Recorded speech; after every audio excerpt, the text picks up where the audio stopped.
here with me tonight. I really appreciate it. For St. Louis welcome there, I really appreciate that. I want to talk about a bunch of things tonight and then get into some conversation about whatever you guys want to get into, or almost whatever you guys want to get into. We're able to talk about 99% of the subjects in the world, but respectfully avoid one thing that we in this country have already argued about 1,000 times and nothing new will be broken tonight. But you know, one of the things when I started to think about what I wanted to talk to you guys about is what's going on in terms of politics and the re-election of Barack Obama and what that means for this country.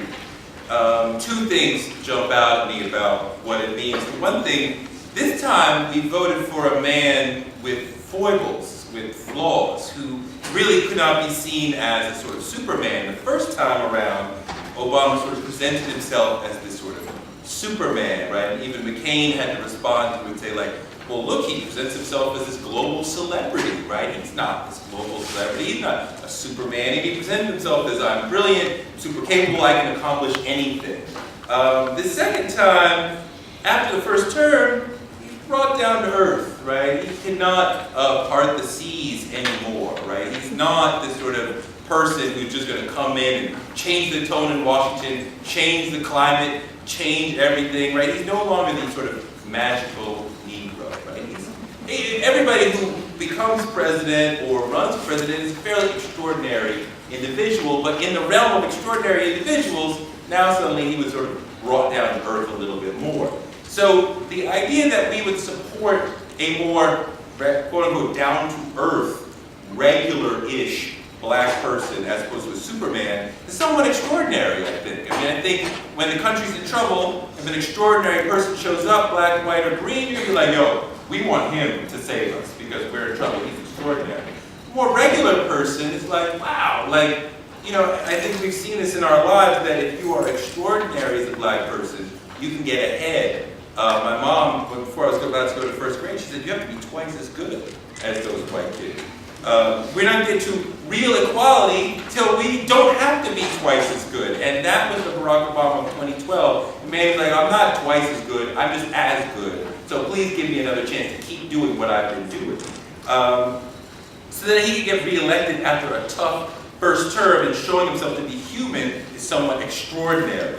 The other thing that really stood out is the lack of power that white voters now have in America.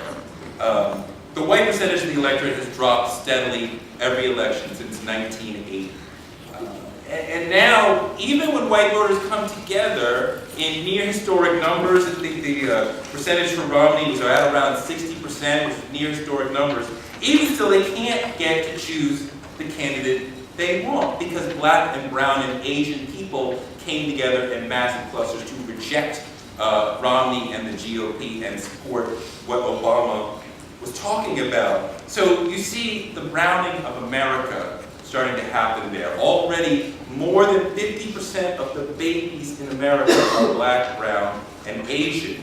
That browning of America is here, it's happening, and we're already starting to see the impact of that on the electoral stage. People are talking about Texas turning purple from the consistent red that it's been for years and years because the rise of Hispanics in America. In 2042, there will be more black, brown, and Asian people than white people in America.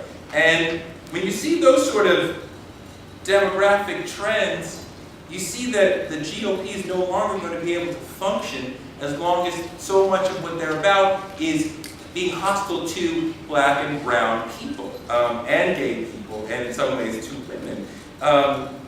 This is part of why you see the GOP now coming around on immigration reform, because when they're talking about illegals and aliens and things like SB 1070 in Arizona, in making them self-deport, which ultimately just ends up demonizing a lot of legal American citizens who happen to be Hispanic. How can you get behind supporting a party like that? You know, that is promoting policies that make you afraid for your grandmother to go out at night or for your, you know, teenage cousin or son to go out at night because they might get caught by somebody who says, are you really American? Can you prove it? Asking them to prove that they are really American is to me reminiscent of the free paper check a lot of black people went through in the years after slavery.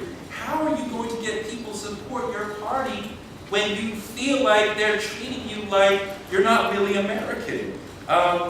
Even when you're talking about the sort of birther movement, it's the GOP looking at black people and saying, you're not really American. They located around Barack Obama.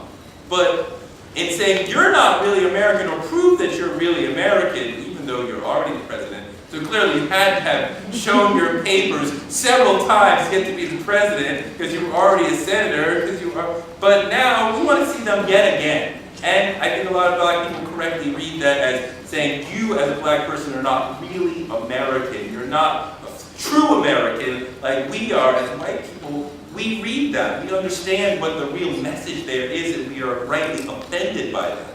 And when you have a party that's sending out those sort of messages, they're not going to be able to just turn the tide demographically, certainly not in one election cycle, maybe not in two.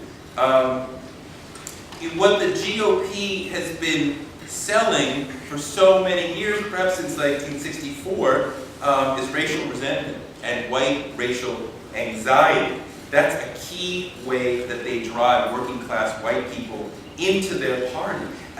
It's sort of surprising to remember that, or to learn that before the 60s, a lot of black people, most black people were Republicans, right? Dr. King was not a Republican, he didn't choose the party, but his father was a lifelong Republican. A lot of black people were Republicans at that point.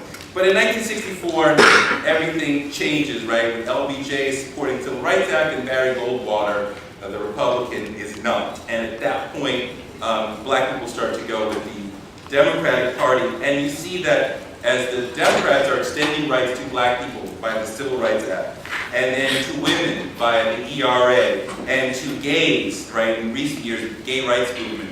The liberals, the Democrats are extending rights to people, and the Republicans seem to be looking at it as a zero-sum game, that when we extend rights to other people, we lose rights. And so they're selling this sort of racial anxiety to people that we will not encroach on your rights. We will protect your rights as white people. This was very good for them in the 80s, right? When Reagan was talking about welfare queens and crack kingpins, and Bush is talking about Willie Horton and getting tough on crime. This whole Southern strategy of playing to white racial anxiety was working very well for them, but since 1992, it has not worked out for them. Right? And they've lost 5 out of 6 popular votes. And the way things are going with this Republican Party that is far right, and you have the rise of Hispanics in America, unless they can figure it out with Hispanics, and just getting immigration reform alone will not be enough. It could be several more cycles outside of the White House, which could start to be truly devastating for them. This sort of demographic trend suggests more ahead.